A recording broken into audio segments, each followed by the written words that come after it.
Volume. My business partner is a complete bastard. If I explain, I think you'll understand why. 20 years ago, just before Joy and I got married, we rented a narrowboat and cruised the canals for 2 perfect weeks. It was hot for most of the 2 weeks, and it was idyllic. We had spent nights together and many weekends together before, but this was the first time we were able to have sex morning, noon, and night, day after day. Since then, we promised ourselves that someday we would have the same narrow boat, but for many years it seemed just a dream. We raised 2 wonderful children, but now both are at university, and I doubt either of them will return home to live. I own a business software company in partnership with my former friend Paul. He does the sales, and I do the writing. I spent most of the first 12 years of my marriage working for a large software company. As a software analyst, Paul was a salesman for the same company, and it was during this period that we became friends. I was making decent money, but 10 years ago I began to become disillusioned with my employers, mainly because they had sharply reduced retrospective bonus commissions on the sale of standard business packages. Paul wasn't happy either, so we decided to start our own business, but it took almost 2 years before we decided to do it. I admit our method was rather unethical, but no one ever succeeds without resorting to a couple of tricks. I smuggled copies of some popular packages out of work and, in my spare time, redesigned the interface so that the data entry screens looked completely different and reformatted all the printed reports, leaving most of the programs untouched. Paul, for his part, continued to sell our employer's product, but whenever a potential buyer doubted the price, Paul would say, "On the other hand, I can offer you this. It's just as good, maybe better, and much cheaper." So he brought my customized software into the business premises and created seed capital for us when we started our business. Our first 2 years in business were desperately difficult, and we were on the verge of closing. Paul used his car, drove for many miles, and chose cheap boarding houses instead of the hotels he was used to. I wrote programs every free minute I could keep my eyes open, while Joy continued to work full-time, act as a mother, and handle all the correspondence and typing for our new business. The next 3 years were also hard, but by the end of that period, we were doing well enough that Joy could quit her other job and go full-time on our salary. By this time, we had a portfolio of applications that we could sell off the shelf relatively cheaply, could tailor any of these packages to a specific client's requirements, and could design and program any new system that the client needed to develop. The latter were the lifeblood of the business because the client paid the bulk of the development costs, and we still had one more product for our catalog.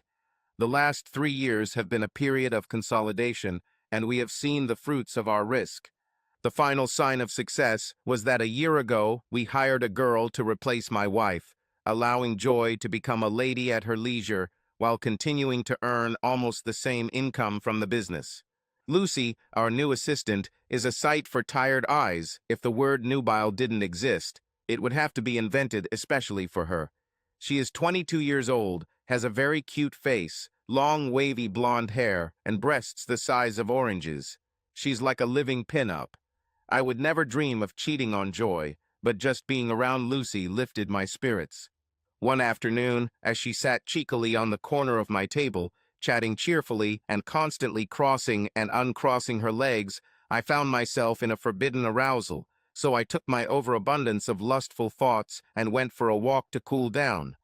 On a whim, I took a few steps towards the canal and began to stroll along the muddy water.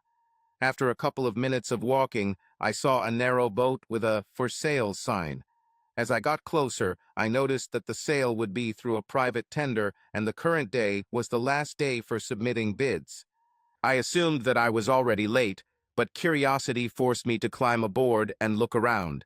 The boat was dirty and abandoned, but as far as I could tell it was in good working order. As I was about to leave, another man joined me and said he had come to take down an advertisement. He was happy to open up and show me what was below deck, and I was not disappointed with what I saw. When we finished talking, I asked if there had been much interest in the boat, to which he replied, "Not much," but then, perhaps feeling he had been a little imprudent, added that there were already 2 or 3 bids. The most important information he gave me was that bidding closes at 6 p.m. I returned to the office, frantically doing the math, and decided that I could meet the reserve price, but the boat was worth much more. However, I put in an offer of pound 1,000 over the minimum, added another pound 160 as an add-on, and set off to hand deliver it to the address provided. 2 days later, I learned that my bet was successful. At this point, I decided that I would not tell Joy about my purchase. Our 20th anniversary was only 3 months away, and I planned to spend that time cleaning out the boat and then give it to her as an anniversary surprise. Paul was usually in the office just after lunch on Friday to catch up on the week's paperwork, while Lucy worked a couple of hours on Saturdays sorting mail, leaving at 2 p.m. on Fridays. It dawned on me that if Paul was right in the office and could cover for me on Fridays, then I could get some time to work on my new boat. With this intention, I told my partner about the purchase, asked him to help me, but emphasized that I should not even hint to Joy about my gift for her. That night, I mentioned to my wife that I was working on a new app and would be staying in the office on Fridays for a few weeks. She knew I worked better when there were no distractions. As a matter of fact, the boat's poor appearance was mostly superficial, and after just 2 sessions dedicated to it, I had the cabin sparkling like new needles and the exterior looked at least decent. At this point, with still more than 8 weeks until the anniversary, I realized I had time to completely update the look and repaint it. Moreover, I decided to make it an exact replica of that old boat. There were several photographs in the album that I could use as a reference. The original boat was called Joyful. We joked that joy is totally aboard Joyful, so all I had to do was remove the last 3 letters, and my wife's gift will bear her name. Now I must confess to one ulterior motive.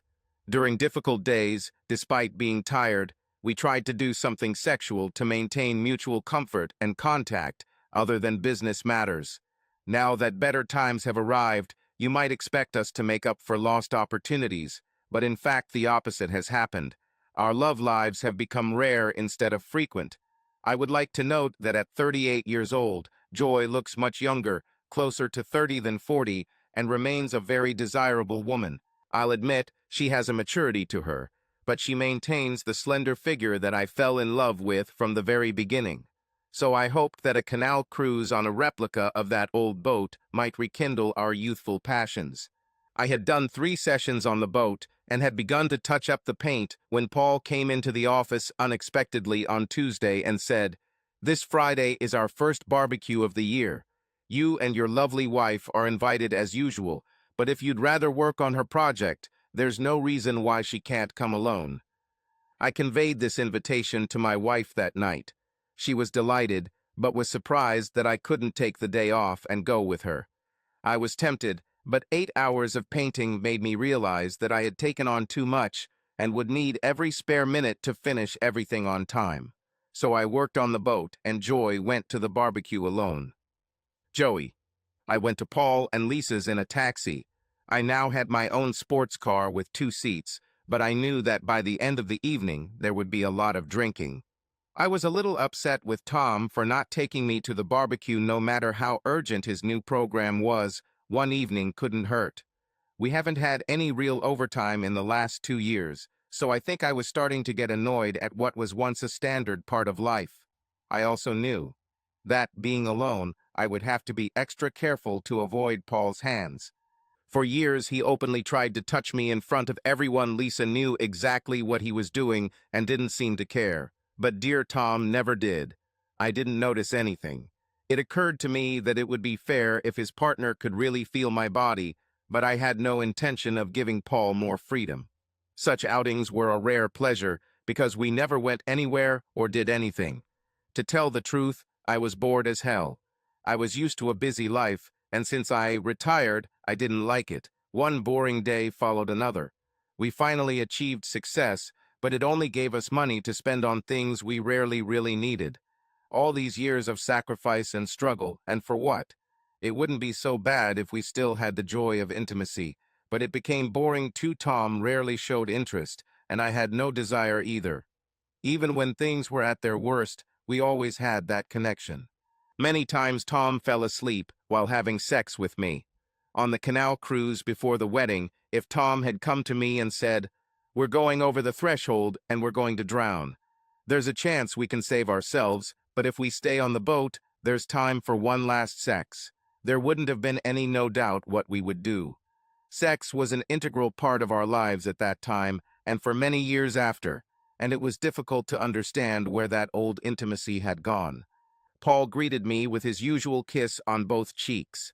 Standing by the wardrobe while he removed my cape, we exchanged pleasantries, and he made a big deal of it about how much he missed me in the office.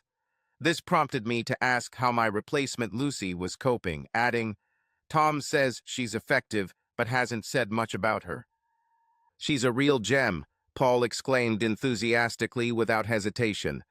"Not only is she good at her job, but she's also pleasing to look at. She even makes my pulse beat faster. Tom thinks it's the best invention since sliced bread, and he's totally obsessed with it." I accepted this as a figure of speech and did not attach any importance to it, but Paul seemed embarrassed and awkwardly continued. With irritation in his voice, he said, "Even so, I think he might neglect his personal pleasures for one evening so as not to miss our first barbecue of the season." "Come on," I said, defending my husband. "He has this urgent new application, and you know Tom always puts work first." Paul looked at me with confusion. "What new application is this? The first I've heard of. Other than tweaking some existing packages, there hasn't been any new software development in the last 18 months. "Then why does he stay late at the office every Friday night?" I asked. "Not only doesn't he stay at the office, but he's been leaving early on Fridays for the last few weeks," Paul answered firmly, and then, covering his face with his hand, added, "Oh, crap, I'm talking too much again, after Tom specifically asked me to no one don't talk about it. I know he desperately doesn't want you to find out." "What time does he leave the office on Fridays?" "About 2 o'clock, the same time as Lucy. They live together." I felt cold. "Are you saying Tom is cheating on me with Lucy? Tell me, Paul, yes or no, I want to know," I demanded. "Even if that's the case, it's not the end of the world," Paul said, looking at me sympathetically. "Both Lisa and I are not entirely faithful to each other, and that's not hurting us. In fact, I think it keeps the spark in our marriage. If you don't mind, I think your marriage is stagnant, and that makes me sad because we are both very attached to you and Tom. Even when business was at its most intense, it was obvious that you and he could not keep away from each other.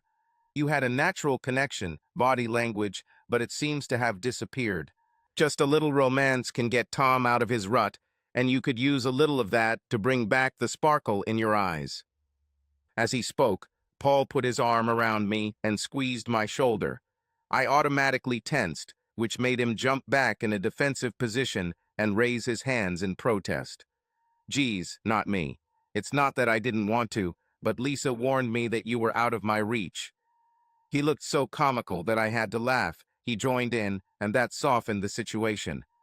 "No, you want a young, energetic guy," Paul continued. "By the way, we have one on hand, and he wants to meet you." I followed my host out to the terrace in confusion, unsure whether Paul had confirmed that my husband was cheating with Lucy or had only hinted at it. There was no time to analyze the situation, because the next moment Lisa greeted me joyfully, kissing the air on either side of my head. I was then introduced to Giuseppe, or Joe, as he is known in this country. I took my breath away, as it often does when I see exceptional beauty, because Joe was the most beautiful man I had ever met. He was about 25 years old, of average height and thick build, but not excessively. He had the warmest brown eyes you could imagine, and he was very dark-skinned. His fingers were warm and soft, but not at all feminine, and my hand seemed to fit smoothly into his grip like a glove. The food was ready and waiting for us. While we ate, I could not take my eyes off his full lips and very white, strong teeth, and every time I forced myself to look up, they met the warm lakes of his eyes, fixed on me. We had all been drinking from the start, and the thoughts of Tom's betrayal made me drink 2 glasses quickly, so that I could already feel the effects of the alcohol. I enjoyed the situation and the company, but the pleasure was overshadowed by a feeling of tension inside me. I became aware of a pleasant sensation on my neck and realized that Joe had his hand on the back of the love seat and was gently moving his finger just below my ear. It was both soothing and relaxing, and I felt my head begin to move in response to his caresses. Paul and Lisa sat across from us on a similar rocking chair. My eyes must have closed because when I opened them suddenly, I was stunned by what I saw. Paul lifted his wife's skirt up to her hips and caressed her inner thighs as if they were completely alone. The surprising thing was that my friend was not wearing underwear. A few seconds later, I couldn't ignore the fact that I was also feeling the caresses. What I was doing was certainly wrong, but it seemed insignificant compared to what my unfaithful husband was undoubtedly doing at that very moment. We started having sex. As if in a dream, I looked at Paul and Lisa again. They sat separately, watching us without shame.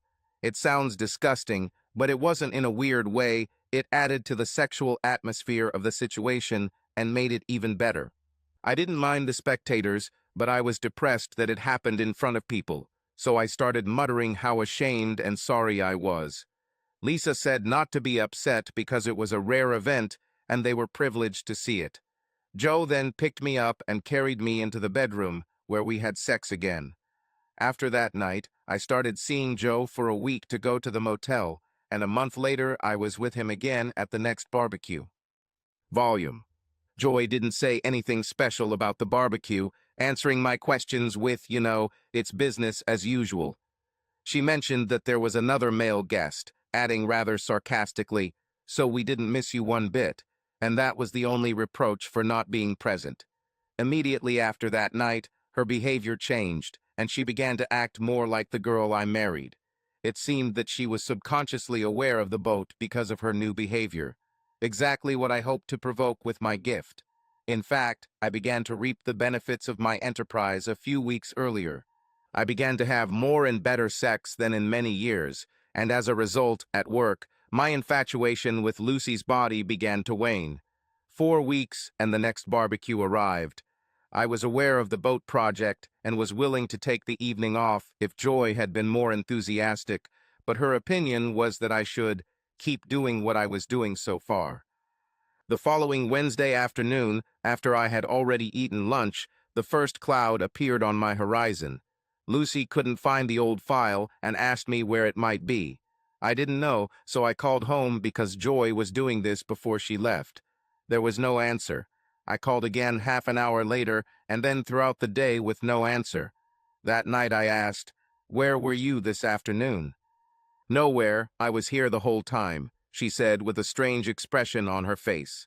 "You couldn't be here," I said, and mentioned how many times I called. Joy then said that she was doing laundry.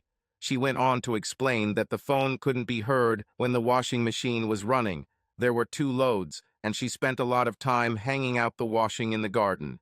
This sounded very plausible until she decided to elaborate, adding, "And it was so nice in the sun that I took a cup of tea and read a book for an hour." This had to be a lie. It was pleasantly warm over the weekend, but then the temperature dropped sharply and Wednesday was overcast with a chilly wind. I didn't say anything, but it got me thinking. Later in the evening, I quietly looked around the house and found a lot of dirty clothes that still needed to be washed, but no clean clothes ready to be ironed. On Thursday, I called home with the initial question about the file and Joy provided an answer. On Friday, I asked Lucy to call with a fictitious question about the same file, and again my wife was home to answer the call. On Monday, I called but hung up as soon as it was picked up, and on Tuesday, I muted my voice and pretended to dial the wrong number. No one answered the phone Wednesday. After several more calls with the same result, I went home and, making sure that the house was empty and my wife's car was missing, I returned to the office. The hours between then and the end of the workday were the most difficult I have ever experienced. At home, I waited with difficulty until we had eaten before asking casually, "Where were you this afternoon?" "Nowhere in particular. Why do you ask?" she replied with feigned indifference, but I saw her eyes suddenly become wary. "I've called a few times with no answer, but I guess you'll say you've been doing a lot of laundry again, and hanging out the laundry in the rain. "Are you testing me?" she asked, looking into my eyes. "Do I have a reason for this?" "I don't know how your mind works. After so many years of marriage, you should have a good idea of how it works. I trust infinitely until I have good reason to be suspicious." "What are you trying to say?" she said, turning away. "You are cheating on me?" Her face filled with anger. "What if I'm cheating? I don't know how you have the nerve to sit there and question me when you've been sleeping with that little bitch Lucy behind my back for months." My wife's accusation stunned me. Although I was completely innocent, her words very effectively put me on the defensive. "I didn't touch her. When did I have such an opportunity?" "On Friday nights when you're supposedly working, leaving early with her some days, and any other time you want to bend her over the table. Lucy may look like a sex toy, but she has a fiancé called Mike, and they are getting married in September. I admit I didn't work on Fridays, but Paul knows it has nothing to do with Lucy, and he will confirm that." Joy shook her head in disdain. "Don't count on old friendships to shield you. If you must know, Paul almost directly told me that you were cheating with Lucy and how you went away with her early on Fridays. He said you were crazy about her until he said I didn't have the slightest idea." I jumped up, grabbed Joy by the arm, and roughly pulled her to her feet. "I'll show you something," I said angrily. During the trip, apart from my simmering hatred of Paul, my anger subsided, and Joy sat silent and depressed. I took my wife to the canal and pointed to the now clean narrowboat, saying, "This is what I've been spending my time on Fridays for the last 3 months. I bought it as an anniversary gift." Joy looked at the boat with her name on it and immediately threw herself on my neck, covering my face with kisses. She was like a child with a new toy, insisting that I show her everything below deck and admiring everything she saw. This was exactly the reaction I was looking forward to, and honestly, during our time on the boat, it seemed like we both forgot the confrontation that caused me to reveal my surprise earlier. However, on the way home, she began to cry quietly next to me. At home, she said, "I'm so ashamed because I cheated on you." She then began to tell how Paul first made her doubt me, and then provided an attractive seducer to take advantage of her moment of weakness. "Joey, the sex was even better in the bedroom. That first sex on the rocking seat was wonderful, but it was more a fact than an act. I was the one who asked Joe if I could see him again, not the other way around. I would have happily let Joe have sex with me all day, every day, so I was a little disappointed that he could only meet on Wednesdays, but it was understandable because a man like him must be very sought after by wives like me, in fact, by all women. When the time was up, I felt kind of embarrassed to appear naked in front of the other two, so I had to send Joe to look for my dress and panties. Joe dropped me off at the end of the road a little after 2 o'clock in the afternoon. Tom was asleep in bed. Even if he was awake, I was not afraid that he would want sex, because I assumed that he had already satisfied his desires with Lucy. I took a quick shower and put my dirty clothes in the back of the washing machine instead of the laundry basket, but other than that I made no attempt to hide my activities. In fact, I was looking forward to seeing my husband's face when he found out I was giving him a taste of his own medicine. I wanted Joe, I wanted him desperately. It's strange, but when I couldn't have Joe, I wanted any kind of sex with the same hunger, and it was Tom whom I used to satisfy this need. I thought he had lost interest in the intimate side of our marriage, but all it took was a spark from me to ignite a raging fire within him, and we started having sex again in a way we hadn't done in years. I still loved Tom and enjoyed sex with him just as much as on my honeymoon, but all the time I was counting the hours, minutes, even seconds until the moment when I could be with my lover again. Wednesday became that day. I went to a large suburban supermarket and left my two-seater car in the parking lot. Joe would pick me up there and drive me to a motel, where we would have unlimited sex from 10 in the morning until 4 in the afternoon. We never discussed what contraception I could use, and we always had unprotected sex. At first, I didn't take any action for years. There was no need for this, since Tom had a vasectomy. So I took a big risk at that first barbecue. But the following Monday, I started taking the pills again without telling my husband or lover that I had done it. There was another barbecue at the end of the month, which gave me the bonus of 2 meetings with Joe in 1 week. It was unpleasant when Tom hinted that he might take a day off and join me, but I managed to subtly dissuade him. Perhaps it would have been better if he had come, because it would have prevented something that has bothered me ever since. The next Wednesday was particularly special, and I returned home in a state of complete bliss only to have Tom ruin everything by asking where I had been. It was like a bucket of cold water was poured on me, all because of a stupid telephone question that let him know that I was not at home. I was able to come up with a weak excuse on the fly, and he believed it. This should have made me more cautious, but I couldn't help but see Joe, and when Tom found out I was out again the following Wednesday, I knew I was in trouble. At that moment, I was less worried about our marriage than about the absolute panic at the thought that Joe wouldn't fuck me anymore. To begin with, I wasn't too upset about Tom sleeping with Lucy, and was even glad that I had it as an excuse for my own promiscuous behavior, but when he started accusing me, I immediately counterattacked, showing him that this is not a one-way street.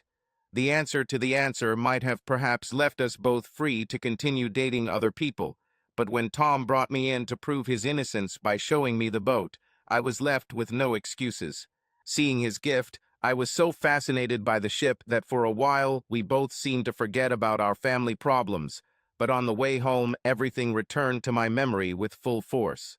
I was terribly ashamed for taking unjustified revenge, but I honestly couldn't regret my wonderful hours with Joe. When I got home, I started a full confession, but after telling me how Paul had made me doubt Tom, my husband's anger shifted from me to Paul, and he didn't want to hear anything more. We had sex, but I think he couldn't understand that Joe had been there before him, because it was brutal, angry sex, but still quite enjoyable. Volume. The next morning I arrived at the office a little early, and as soon as Lucy arrived, I pressed a 20-pound note into her hand, saying, "I need to talk to Paul alone, so take the morning off. Go shopping, buy yourself something." She looked at me with wide eyes. I think the expression on my face told her that the upcoming meeting with my partner would not be pleasant. I knew he had to be there that day, so when he came in, whistling an annoying tune, I was ready. Jumping up, I grabbed him by the throat and threw him against the wall. I clenched my fist, ready to throw the first blow, but held back because Paul cowered, making no attempt to defend himself, despite at the fact that he was larger than me. I let him go, stepped back, and said contemptuously, "You are a damn piece of shit. I wanted to beat you like you deserve, but I don't want to get my hands dirty on you. We're done. You're pathetic. Pack your bags because I'm closing my business. From now on, we will stop trading." Paul straightened up, straightened his collar, and said calmly, "Don't you think that's a little harsh? What did you expect after you ruined my marriage? I can't work with you anymore, so everything will go to waste." By this time, Paul had managed to get between me and the table.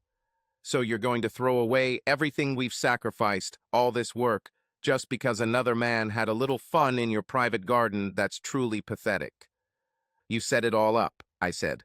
"This is too much. When Joy got the impression that you were having sex with Lucy, I admit that I did not try to dispel her doubts.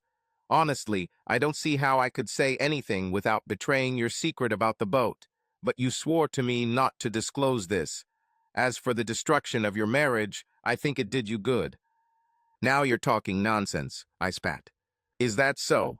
When I first knew you and Joy, you couldn't keep your hands off each other, but that hasn't been the case for a long time, right? Your marriage was dead, or it was. Ever since Joy got a new friend, everything has changed. She's starting to shine again, which hasn't happened in years, and you're definitely getting a lot more than before. So either you really tried your hand at Lucy without me knowing, or your house is having fun in bed again, by the way. You should try your hand at our office worker."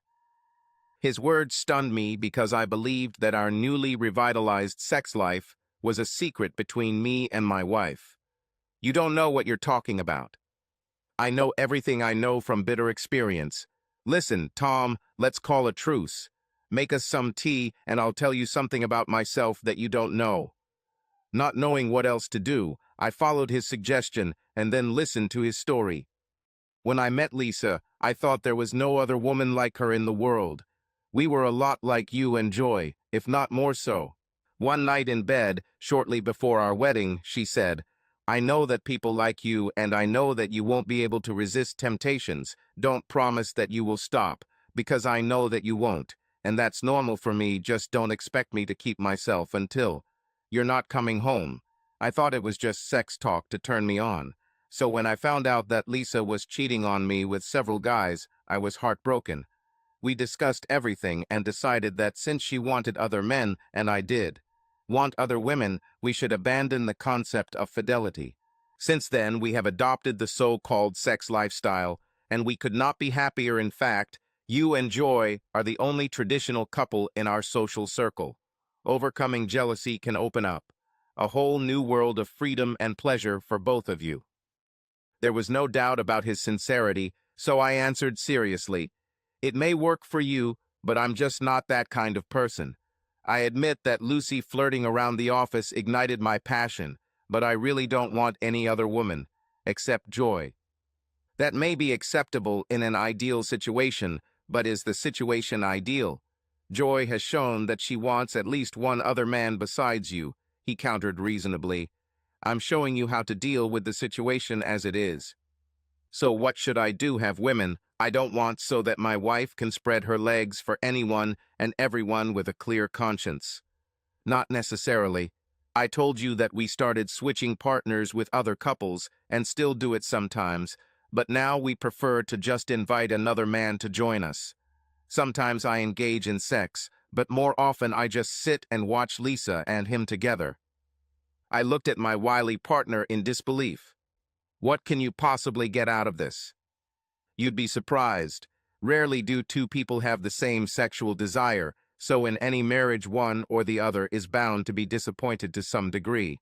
I thought I had a high sexual appetite, but Lisa leaves me behind. She has that, what the books call carnal hunger. I call it sex fever, and I suspect that Joy has the same instinct that was dormant, but is now activated. In general, women often want more when a man has already exhausted his strength." Joey. The next day I was on edge. I knew that Tom had left the house with the intention of running into Paul, so I half expected the police to come with the news of the murder. I also knew that I would have to continue my confession and racked my brains how to tell the truth without causing too much pain to my husband.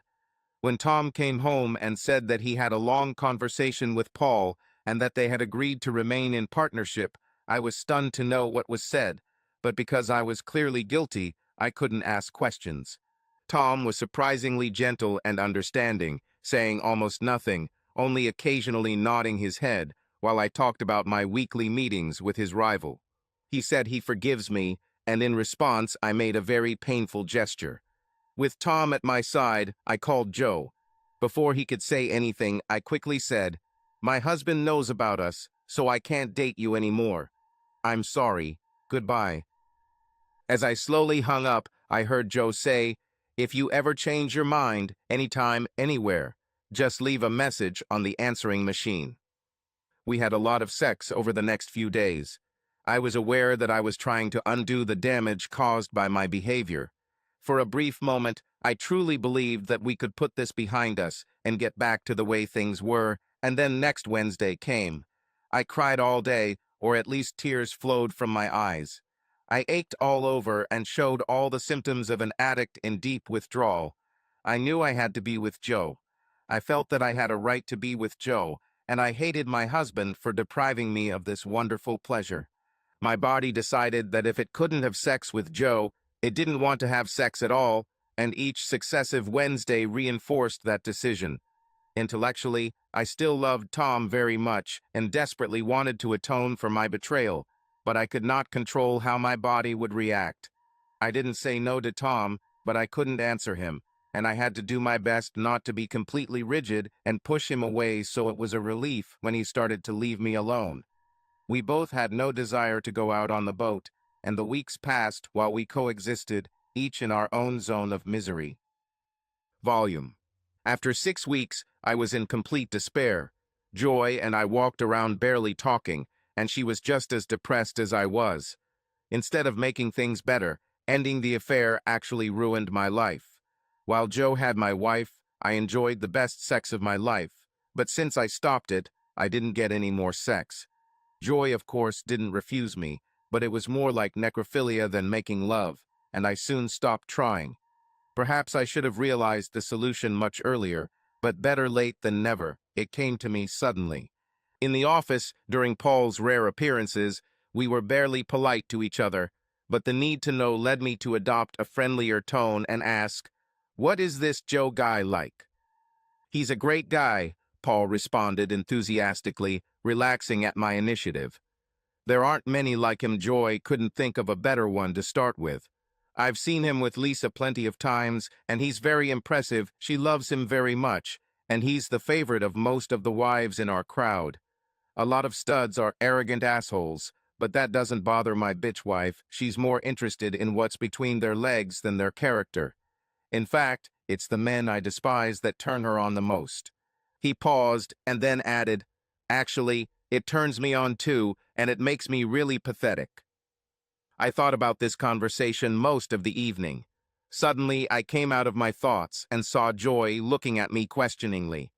"Do you want to start seeing Joe again?" I heard myself ask myself before I finally decided to say it.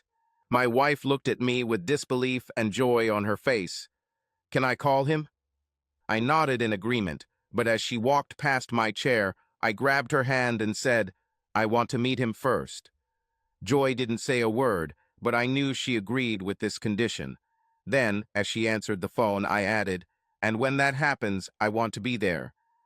This made her stop and turn around, as if she wanted to say something, but the desire to talk to her lover took over. I went to the kitchen to put the kettle on. There wasn't time for a cup of tea, but I wanted to give her some privacy. When I returned with 2 mugs, she was sitting in the chair again. "Is the Vine restaurant good for you tomorrow night at 9? Joe said he'll make a reservation." As soon as my hands were free, Joy pounced on me, showering me with kisses. This escalated into wild sex on the couch, and then in the bedroom to repeat. The next day, my wife spent more than 2 hours getting ready, and I also spent a lot of time on my appearance. I couldn't help but think about the paradox of trying so hard to look good to meet my wife's lover. Joe was already there and rose from his seat when we approached. At first glance, I was frozen in shock. Joy had mentioned that he was from Italy, but I had never imagined that he could be black. A few steps before the table, Joy freed herself from me and ran towards him. The kiss on the lips was more than polite, but still within the bounds of decency as Joe moved his head away. My wife pressed herself against him for a few more seconds, then pulled back to say, "Tom, this is Joe. Joe is my husband, Tom." Joe extended his hand with a big smile on his face. His handshake was firm, but the skin felt silky and had a kind of vibration. I should have hated this man, but I immediately felt sympathy for him. "You are a very lucky man," I heard him say. During dinner, we talked about other things. Joe talked about his difficulties being black in Italy, and I talked a little about business. It felt strange to have a civil conversation with the only person other than me who had slept with my wife since we got married and who was about to start again. We got to coffee without discussing the reason for the meeting, so I unexpectedly invited him to our home. Joy looked at me questioningly, but I nodded. When the waiter arrived, I tried to pay the bill, but Joe insisted on doing it himself. As soon as we entered the house, Joy disappeared. I don't know where, but Joe had obviously been waiting for such an opportunity. "I love married women, but I don't want to break up marriages, so I prefer to keep it a secret," he said. "I do other things, but it's not that easy. Some husbands like to watch because it turns them on, and some participate, but not many. Others think they can handle it, but then realize they can't, so I'm always very careful with newcomers like you. I don't want embarrassment or grief, so if you insist on being present and are not sure of your feelings, I'd better back off now." "I'm fine," I assured him, although I already had cramps in my stomach. Joy reappeared, asking, "Are you going to make us a drink, honey?" I hurried to fulfill the request, but when I turned around with the drinks, I was upset to see that they were already sitting on the sofa together. We sat pretending to drink drinks. Joe stood just as rigidly as I did, but Joy leaned against him. It was my wife who made the first move, stroking him. The show started, but there was no easy way forward. In the bedroom, they began to undress each other quite naturally, and I sat down on a small chair in front of the dressing table. The sex was both impressive and definitely erotic. It didn't bother me as much as I thought it would, but I was really upset by the obvious affection she had for him. At some point, she turned to me and invited me to join if I wanted. I refused. I endured this as long as I could, and then announced that I was going to bed for a couple of hours. I lay down in the spare bed, listening to the sounds of their activity for a long time before I fell asleep, but then didn't wake up until the morning. Joe left, and Joy slept in the deep sleep of weariness. I got ready, quickly had breakfast, and went to work. As soon as I got home that evening, Joy ran up to me. "Joe said you're lucky, but I'm really lucky," she said between kisses. "I don't think any woman in the world has such a wonderful and loving husband." I was given time to take off my jacket, and then she said shyly, "I prepared something really special, but if you're not too hungry, I have something even more special for you upstairs." I happily followed her to receive my reward, a reward that made it all very worthwhile. The next evening, I told her, "In the future, you can see Joe alone. If you go to him in the evening, there is no need to rush home if it ruins the mood." Joy took this literally and stayed with him all night from then on, and I didn't see her until the next day. It didn't bother me because I was getting 6 nights of great sex every week. There were times when the three of us went out for dinner and then returned home, but after some pleasantries, I always went to sleep on the boat. Speaking of the narrowboat, Joy and I had a lot of fun with it, and there was one very enjoyable weekend when we took Joe out for a canal cruise. They spent time together below deck while I steered the boat, but at night we all slept in separate cabins. You might think that despite the very unusual situation, I was very, very happy. Joey. When we got home from the restaurant, I felt very uncomfortable. I knew I should have sex with Joe to set the record straight, but it didn't feel right.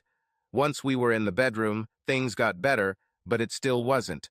It was easy both times at the barbecue. I could ignore Lisa and Paul, but I was constantly aware that Tom was sitting and watching. I thought it would be better if he joined, so I tried to invite him, but my poor husband clearly didn't want to.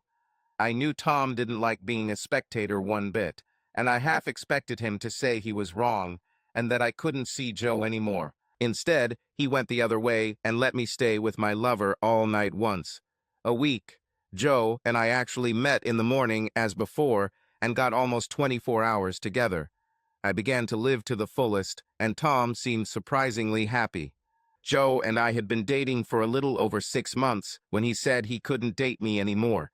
He was being hounded for a paternity test, so he was going to go abroad for at least a year, and when he came back, it wouldn't be to our area. I wasn't heartbroken because, in a sense, the affair had run its course.